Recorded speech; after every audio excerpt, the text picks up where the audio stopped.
Welcome to 3-Act Structure Explained, where we prove that every movie is secretly the same movie. This time, we're looking at Dreamworks' How to Train Your Dragon. The clips shown will be from the original animated movie, but everything in this video also applies to the live-action remake. They have the same plot. Ready? Go. Act 1. In the land of Berk, dragons attack constantly, terrorizing the Vikings who live there. So people who can fight and kill dragons are the most respected. Hiccup can't kill dragons. He's wimpy, more brains than brawn, making him the laughingstock of the village and an embarrassment to his father, Chief Stoic.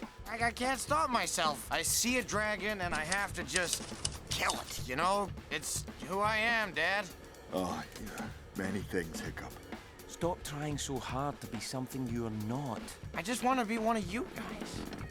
One day, Hiccup uses a machine he built to shoot down a Night Fury, the most powerful kind of dragon. He hits it and it falls down somewhere, but nobody believes him.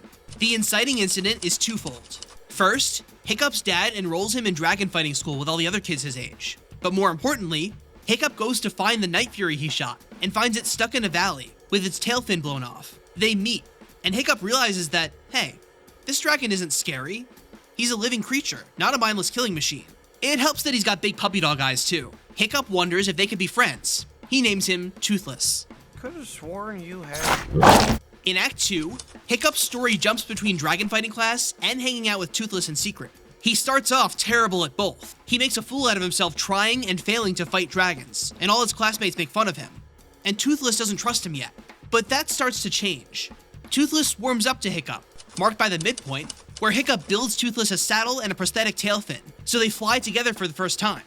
After that, Hiccup is able to use him to study dragons and their behavior, to use it to defeat the dragons in class.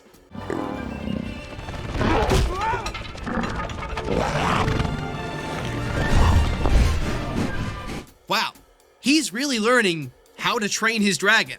Oh, that's why they call it that. Now, you'd think that Hiccup's problems are all solved now.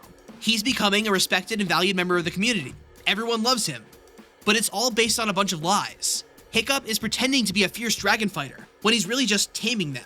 He hasn't told anybody that he doesn't want to fight dragons anymore, because if he did, he'd be an outcast again. And his classmate and crush, Astrid, knows something's up, but can't prove it.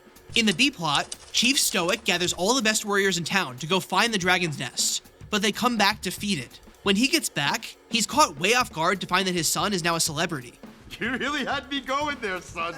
All those years of the worst Viking Burke has ever seen. And all the while you were holding out on me. Oh, Thor almighty! Hiccup ends up as the highest ranked student in his class, which means that he gets to have the honor of killing his first dragon. Uh-oh. Astrid figures out what's really going on. Hiccup convinces her that he's right and dragons aren't evil. Toothless flies them both out to the dragon's nest, where they see that the dragons are only attacking them to feed a giant dragon. Astrid tells Hiccup he has to tell everyone about this, but Hiccup says no. He's afraid of how the others might take it. And you want to keep it a secret? To protect your pet dragon? Are you serious? Yes. But this was never going to stay a secret forever. In Act 3, the all is lost moment, Hiccup gets in the arena to kill a dragon. He tries to calm the dragon to show everyone they can be tamed, but Stoic interrupts and accidentally freaks the dragon out. Toothless can hear that Hiccup's life is in danger and flies in to help him, leading to the Vikings capturing him. Stoic learns everything. That Hiccup befriended a dragon. Him winning all those fights in class was a fraud. He's been to the dragon's nest and didn't tell anyone. He disowns Hiccup and heads off with the captured Toothless to destroy the dragon's nest, with no idea of the threat he's about to face. Dad, no. For once in your life, would you please just listen to me? You've lost everything. Your father, your tribe, your best friend. Thank you for summing that up. Hiccup has lost everything, but Astrid comforts him and tells him that he did the right thing. He's not weak. 300 years, and I'm the first Viking who wouldn't kill a dragon. First to ride one, though.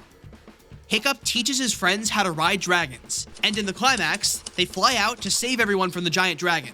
During the fight, Stoic realizes he'd been wrong and frees Toothless. Hiccup and Toothless fight and kill the giant dragon, although Hiccup loses a leg in the process.